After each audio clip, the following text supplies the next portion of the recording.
नमस्कार। आज हम एक दिलचस्प स्रोत देख रहे हैं, रोंडा बर्न की किताब द मैजिक के कुछ अंश।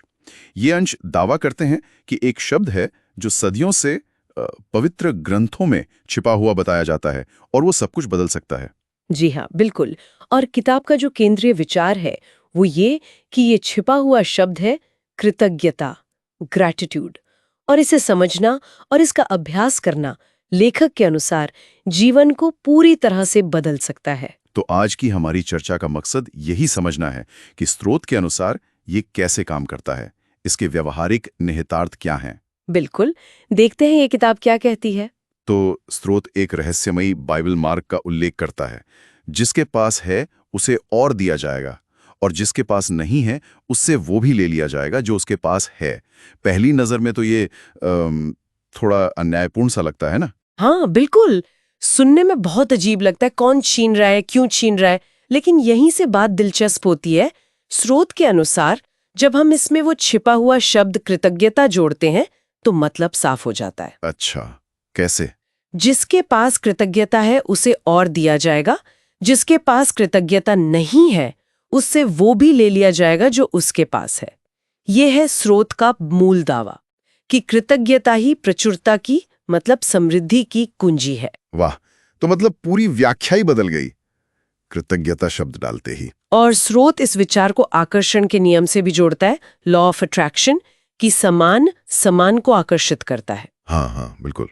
सोच ये है कि कृतज्ञता भरे विचार और भावनाएं जो हैं वो ज्यादा सकारात्मक अनुभव लाते हैं, जबकि अगर हम कमी पर या नकारात्मकता पर ध्यान देते हैं तो फिर वही चीजें जीवन में और बढ़ती हैं। और ये भी दिलचस्प है कि इसे सिर्फ आध्यात्मिक नहीं बल्कि वैज्ञानिक नियमों से भी जोड़ने की कोशिश है, जैसे न्यूटन का नियम। जी, स्रोत इसे न्यूटन के नियम से भी जोड़ता है। प्रत्येक क्रिया की समान और विपरीत प्रतिक्रिया होती है। तो तर्क ये है कि धन्यवाद देने की क्रिया मतलब कृतज्ञता व्यक्त करना वो प्राप्त करने की प्रतिक्रिया शुरू करती है। स्रोत का दावा है कि ये एक सार्वभौमिक नियम जैसा है, किसी खास धर्म या विश्वास तक सीमित नहीं। ये मिलाना दिलचस्प है, विज्ञान और अध्यात्म को।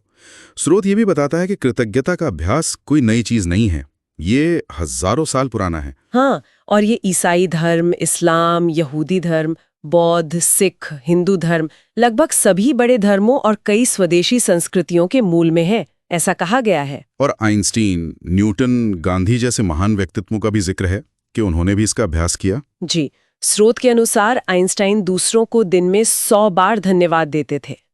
न्यूटन ने कहा कि वो दानवों के कंधों पर खड़े थे, मतलब अपने से पहले के वैज्ञानिकों के काम के लिए आभारी थे। स्रोत का तर्क है कि इन उदाहरणों के बावजूद आज ज्यादातर लोग कृतज्ञता की शक्ति से अनजान है। तो ये सब जानने का मतलब क्या है? क्या सिर्फ कृतज्ञ महसूस करना काफी है या कुछ करना पड़ता है?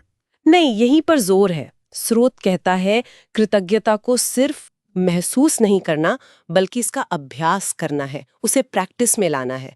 किताब एक 28 दिन की यात्रा का सुझाव भी देती है, जिसकी शुरुआत अपनी नियामतें गिनने से होती है। अच्छा, नियामतें गिनना, काउंट योर ब्लेसिंग्स। ये कैसे करते हैं? रोजाना 10 ऐसी चीजों की लिस्ट बनाना जिनके लिए कोई आभारी है, और सिर्फ लिस्ट नहीं बल्कि कारण भी बताना कि क्यों आभारी हैं, हर एक चीज के लिए। 10 रोज कारण के साथ? हाँ, और स्रोत एक जादुई सूत्र भी देता है। जादुई सूत्र? हाँ, वो क्या है? एक तरह का 3 स्टेप प्रोसेस है।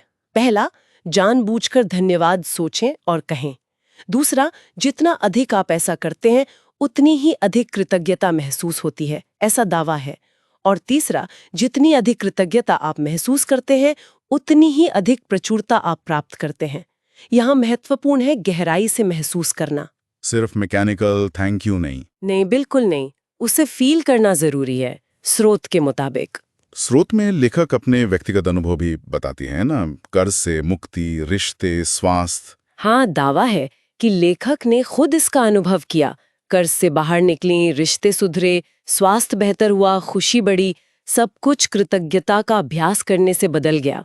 यहाँ तक कि नकारात्मक परिस्थितियों को भी उनमें आभारी होने के लिए कुछ ढूंढ कर बदला जा सकता है, ऐसा कहा गया है। मुश्किल हालात में भी कृतज्ञता ढूंढना, ये तो चुनौतीपूर्ण लगता तो है, लेकिन किताब का तर्क यही है। स्रोत का निष्कर्ष है कि कृतज्ञता की कमी जो है वो चीज़ों को हल्के में लेने और अनजाने में नकारात्मकता को आकर्षित करने की ओर ले जाती है, जबकि कृतज्ञता का अभ्यास इस प्रवाह को उलट देता है, जीवन को सोने में बदल देता है। ऐसा रूपक इस्तेमाल किया गया है। सोने में बदल देता है, हाँ।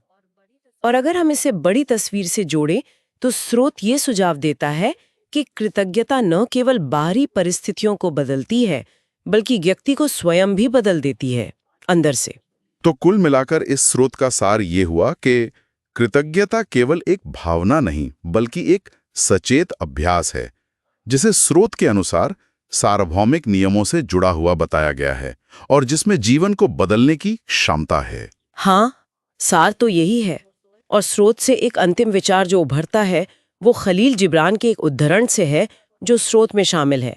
चीजों का स्वरूप भावनाओं के अनुसार बदलता है और इस प्रकार हम उनमें जादू और सुंदरता देखते हैं, जबकि जादू और सुंदरता वास्तव में हमारे भीतर होती है। ये गहरा है। जी, और ये एक महत्वपूर्ण प्रश्न उठाता है, क्या कृतज्ञता पर ध्यान केंद्रित करने से सच में हमारी वास्तविकता की धारणा बदल सकती है, जैसा कि इस स्रोत में तर्क दिया गया है? ये सोचने वाली बात है, विचार करने योग्य।